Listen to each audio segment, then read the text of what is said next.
You're watching This Week in Space with Miles O'Brien. Brought to you by Binary Space. Reliable space systems.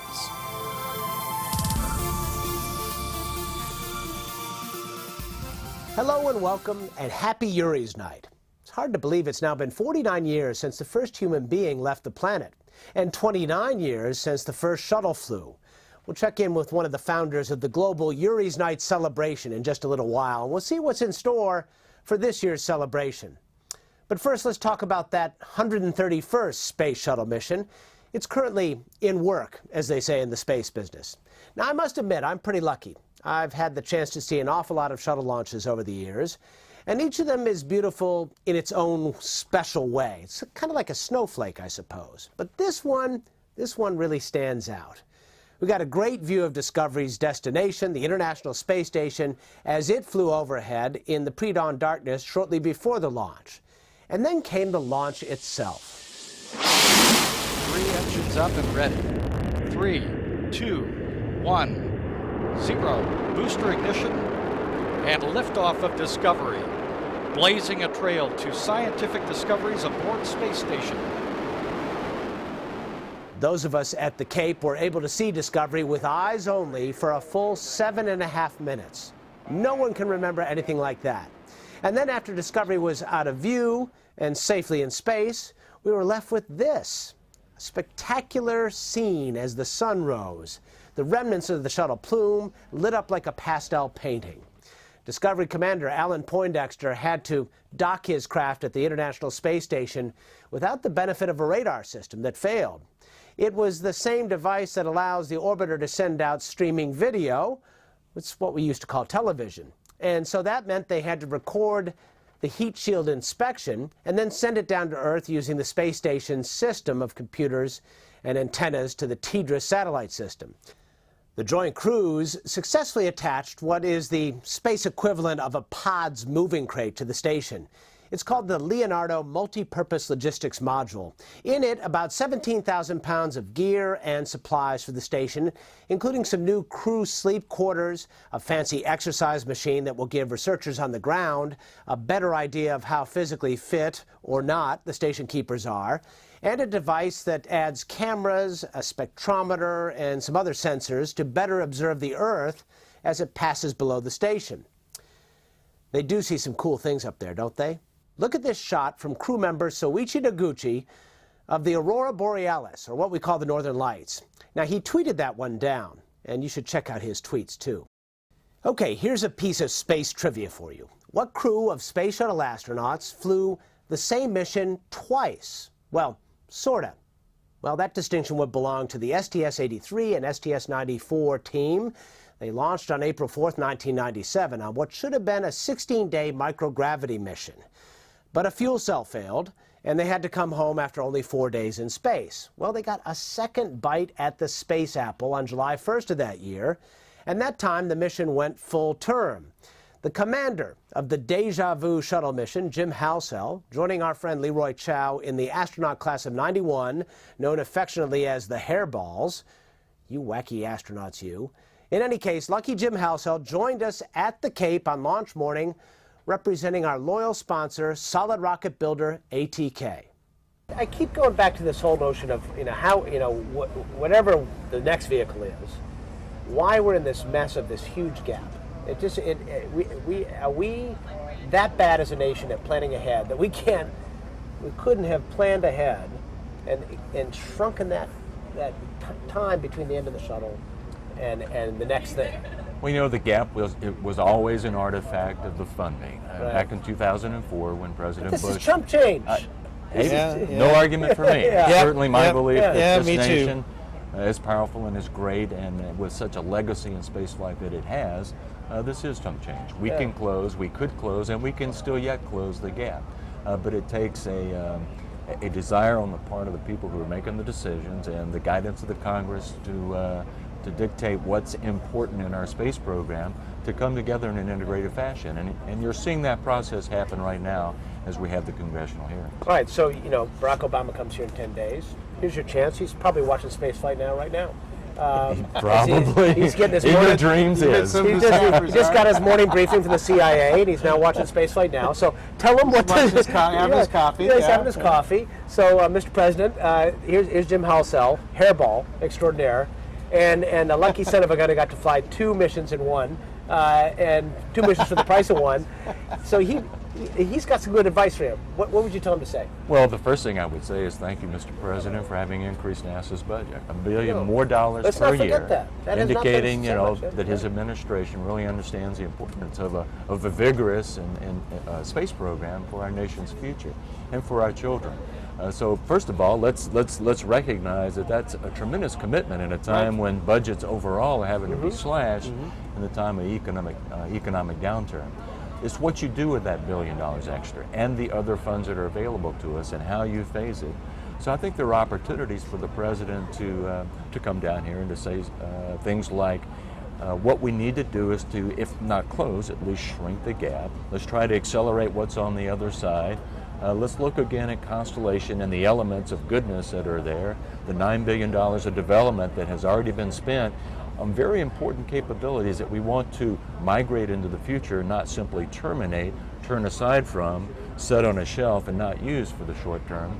Let's use some of those capabilities and that technology to integrate with the commercial vehicles that are going to be coming online, to try to reduce the risk to the country of our ability to perform, to get to and from the International Space Station, also to move beyond low Earth orbit.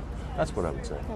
That space station sighting was really something to behold, something to savor. Get a load of this shot of it, captured by Fernando Echeverria. That white dot on the right, dark side of the moon portion of the screen is the station. The time for great viewing opportunity like this is either pre-dawn or post-dusk, when we Earthlings are in the dark, but the sun is still shining on the station's big solar arrays. And that makes it look brighter than Venus, moving much faster than a speeding bullet, however. You know, a station-bound shuttle always launches not long after the ISS passes overhead. In fact, there's only about a 10-minute window of opportunity to light the candle, as they say, in order for the shuttle to catch up to the station. Now, given the risk and complexity, it is amazing a shuttle ever gets off the pad, whatever the size of the window. And I must confess, I will miss seeing the shuttles fly. Supposedly, there are only 3 launches left. But there's a lot of rumors that the shuttle program may pull a Jackson Brown, you know, stay just a little bit longer. That is what many people at the shuttle prime contractor United Space Alliance are pushing for at the moment. At the launch, we heard from 4-time shuttle astronaut Dan Brandenstein, who's now with United Space Alliance. As a shuttle hugger, I sort of know the answer to this question, but make your case. Why should the shuttle keep flying at this point? Well, you know, the station needs resupply capability, and the down mass is important. However, you know, for U.S. to be a leader, the shuttle isn't going to go forever. So we don't want to make the case to impact any funds that would get us a leader in exploration. So to fly as money is available to support station, we think is a good idea, but we also believe very strongly that this country needs to be leader and take the next step and get going on exploration beyond low Earth orbit, and there's a variety of places to go out in the universe. But we've flown ourselves into a coffin corner, to use an aviation expression, where we're forced into this gap, the way it is, because we haven't spent the money at the time necessary to make this a seamless transition. And that's not a good thing. We're going to lose a lot of people and capabilities along the way, aren't we? That's true, yes. When the shuttle quits flying, there are a lot of skills that are going, and especially if you don't have, you know, when Constellation, before it had been canceled, you know, we could see a path where these critical skills could, you know, go from one program into another. But now it's kind of uncertain. We don't know exactly where it's going. Some would suggest that Dragon might be ready sooner than Constellation or Orion was. That's the argument, right? You would think so. You know, once again, there hasn't been much dialogue between the commercial people and NASA and you know, the current programs. Right. Well, that's the key, don't you think? That there's got to be a better relationship, I think, between these camps. It's become camps, hasn't it? You know. It seems to, unfortunately, but you know, once again, we think you know, the commercial program is both cargo and crew is something our customer NASA wants to do, and it's a good opportunity for our country. That's why those of us in the current shuttle program are looking more beyond low Earth orbit into the exploration program. Which is where NASA should be, right? Yeah, I mean, that really is where NASA should be. Right. So the notion of allowing the commercial players to have a more, all-in approach, if you will, to low Earth orbit is not a bad idea. No. On the face of it. No. It's just, the question is, when you look at the full portfolio, NASA should be pushing on to Mars at this point, don't you Exactly, think? yes. Because that's, NASA's goal is the exploration. Now, a space station is still, exploration There is in the that issue. laboratories. In the laboratories. Right, and that's a big issue that we can't overlook. It's still up there in low Earth orbit, needs to be serviced. Right. Check out these launch pictures sent in by our webcast viewers. These are from David Dickinson, who lives in Hudson, Florida, about 100 miles west of KSC. This one is from Alex Schemp, and this one is of the post-launch Noctilucent Cloud, shot by our own Stephen Young at the KSC press mound. He calls it Dragon Menace's tent. And this magical shot comes from Disney employee Kent Phillips, When You Wish Upon a Star. Just before launch, we checked in with Lockheed Martin's Ron Wetmore. He's one of the managers overseeing external tank production at the Michoud assembly plant. We asked him about all the rumors floating around about a possible shuttle program extension. Let's talk about the external fuel tank for just a moment. We were just talking with Brandenstein about how many tanks are available. You've got tanks, obviously, for the last missions. You've got a launch-on-need tank. 122. You've got a test tank that could be refurbished, I'm told. And then there's maybe parts for one or two others? Is that potentially what's out there? Right. You have 122, which is the launch-on-need tank. That's a super lightweight tank. Then you have ET-94, which was the last lightweight tank that we never flew. We used that during return-to-flight process after Columbia to test out some of the TPS, new TPS methods. Could that get to the station, even though it's 7,000 pounds heavier or whatever? It can get to the station, especially since they're no longer carrying up the large modules. Oh, I see. So just less payload. As you mentioned, you lose about 7,500 pounds of performance, so you take less up. And then you've got ET-139, which we've built the majority of the structure for that, but it's not assembled into a final tank. And you've got piece parts for 140 and 141. So you've actually got the potential for 5 tanks above and beyond the missions? There is, but you'd have to do some additional procurement for the last two, 140 and 141. Interesting. So if President Obama comes here in 10 days and says, let's stretch out the shuttle program, you say, we can do it. No problem. You can stretch it out. Of course, There'll still be some gaps in there, right? Well, there'll be gaps depending upon if you took the tanks we have now and you decided we're not going to fly them per the schedule, we'll slide them out. You could get to an approach where you could fly 1 or 2 missions each year until we could get the line started back up and deliver the tanks. Of course, that just is going to push your problem downstream. It's not really going to solve it. So the question is, what do you do in conjunction with doing that? How long will that take to restart the line? If you had to just restart it? Well, if you look at the first new tank delivery, you'd be out in 14 or 15 with it. So you'd have to take those ones that are partially assembled and complete them to bridge across that gap. So, all right, it's possible. You guys can do it. You certainly have an eager, willing workforce. Why should we do it? Make the case. Well, because we assume President Obama is watching Spaceflight Now this morning as he has his morning briefing. I wouldn't try to make the case to go restart the line and extend it out without a definite goal. Right. If you were using it to try to bridge a short-term gap to get you to a heavy capability, an ability to go do exploration or go to deep space, then it might make some sense to help retain your critical skills, to bring them back and retrain them, the ones that have already left, so that they would be in place to build whatever heavy lift vehicle you're ultimately going to build. But as to just go back and start up and continue shuttle without a definite goal, it doesn't make sense. So it shouldn't be just a drops program. That's correct. In your view, it just doesn't make sense. We need to you could use it as a way to retain and retrain your critical skills folks for a heavy lift. Coming up, the latest launch date from SpaceX. Buzz Aldrin's latest mission ends. He's dancing with the stars no more. And a European satellite is on the way to look for ice caps at each end of Earth. Stay with us.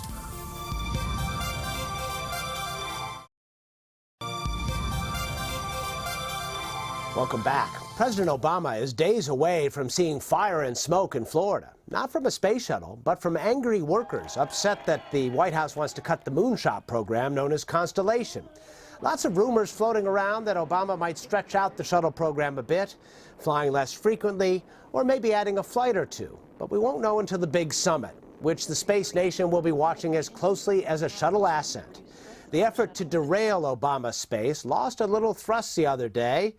The Orlando Sentinel reporting that rocket builder Pratt & Whitney will no longer lobby to keep Constellation alive.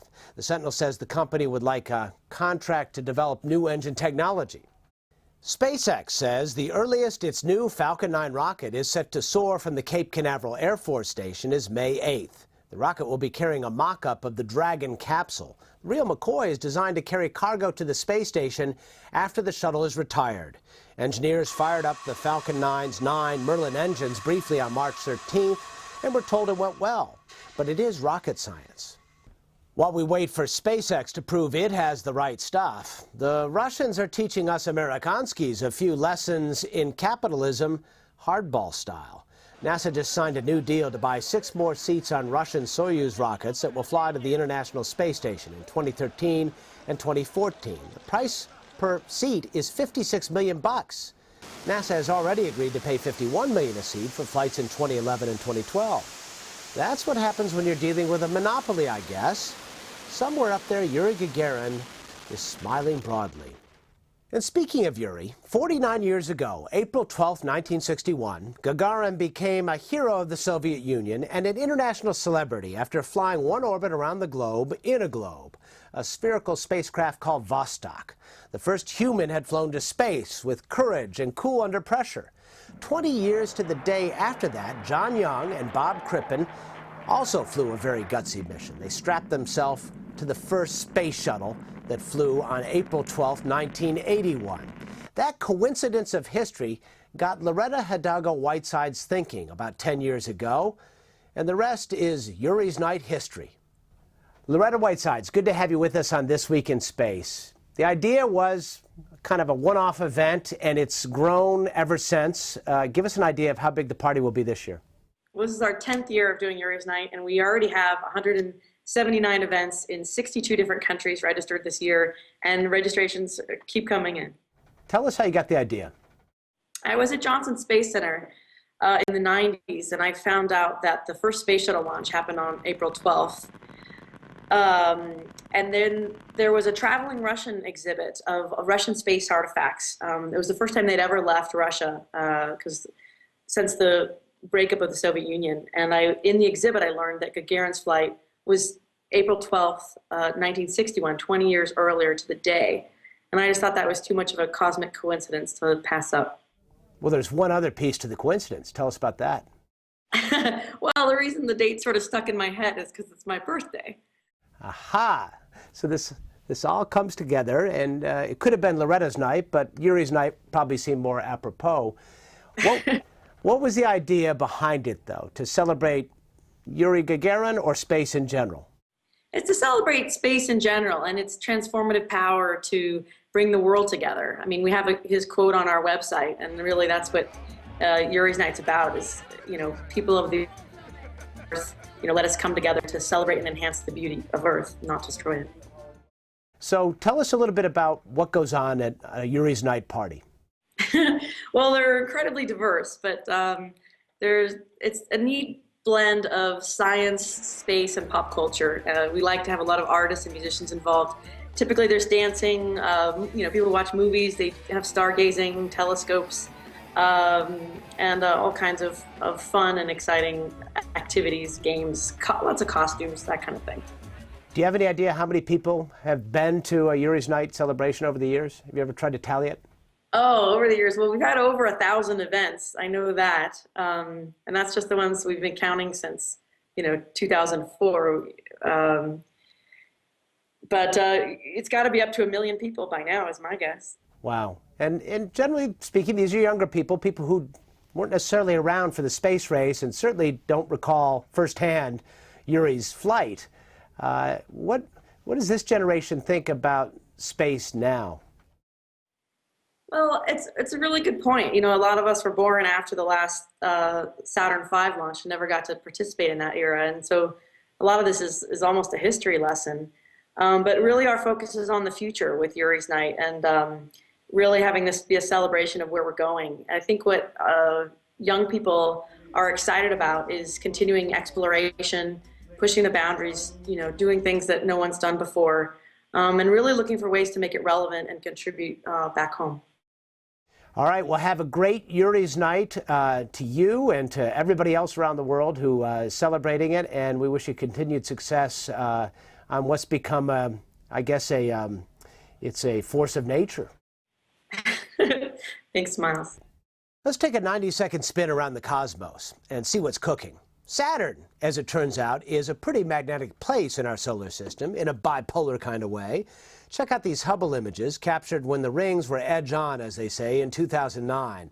Look at the aurora in the north and south poles. The northern lights appear to be slightly less intense. This happens when magnetic energy excites atmospheric gases. Remember that shot from Soichi Noguchi earlier in the show? Same thing, different planet. And check out this cool spiral galaxy captured by NASA's Wide Field Infrared Survey Explorer, or WISE. This stunner is officially known as IC 342, and sometimes the Hidden Galaxy. Normally it's hard to see as it is blocked by the Milky Way. But like Superman, WISE can see through all that using infrared vision to see the spiral in all its glory. And another member of NASA's infrared team, the Spitzer Space Telescope, offers up this image of the Orion Nebula, situated in the Hunter's Sword of the famous constellation. Scientists are pointing Spitzer this way repeatedly to try and figure out why the brightness of younger stars, that is to say about 1 million years old, changes so much more than their older neighbors. NASA is trying one last time to raise the Phoenix, the lander which arrived on the Martian Arctic in May of 2008 and hasn't been heard from since Winter arrived in November of 2008. Well, now it's getting a little warmer there near the Martian North Pole, and the team at the Jet Propulsion Lab has been listening for signs that Phoenix may not be dead yet. They're using the Mars Odyssey orbiter to do that. This is their third listening campaign. Phoenix had a great run on Mars, you'll recall. It found water ice just below the surface, but was not designed to take this kind of licking and keep on ticking. The European Space Agency is focused on ice a little closer to home. ESA launched a satellite called Cryosat-2 on a 3-year mission that will focus on both of our poles to measure changes in the thickness of the Antarctic and Greenland ice sheets, as well as the thickness of ice floating in the polar regions. The first Cryosat never made it to space after a launch mishap. There's no more space for Buzz Aldrin on ABC's Dancing with the Stars. His mission there ended after he and his partner scored only 13 points out of 30 for their waltz. But he did get a standing ovation from the audience. Aldrin said, "I did this show for the fighter pilots out there, the military people, and the elder geezers like me who would just like to see an elder come back week after week." Well, Buzz, there's no doubt you're young at heart. It's time for us to moonwalk on out of here. Before we go, let's take a quick look at the mailbag. Del Boyles sent us this email on April 1st. In 2009, space missions revealed tantalizing signs of water on or near the lunar surface, once thought of as a dry and desolate environment. But researchers are now offering this archival picture as further evidence that humans might one day be able to use the moon's newly discovered resource to directly quench their thirst. April Fools indeed. If you want to send us a note or a Photoshop picture, shoot us an email to twist@spaceflightnow.com. Tweet us @thisweekinspace. Meet us on the blog, milesobrien.com. And don't forget to stop by and check out our PayPal link if you can help us out. We'd appreciate it. And we thank all of you for your support, in particular our sponsor this week, Binary Space. Next week, the president comes to Florida, a swing state where space is a big deal, and the Obama plan is getting a chilly reception. We'll take the temperature at the big space summit. We'll see you then.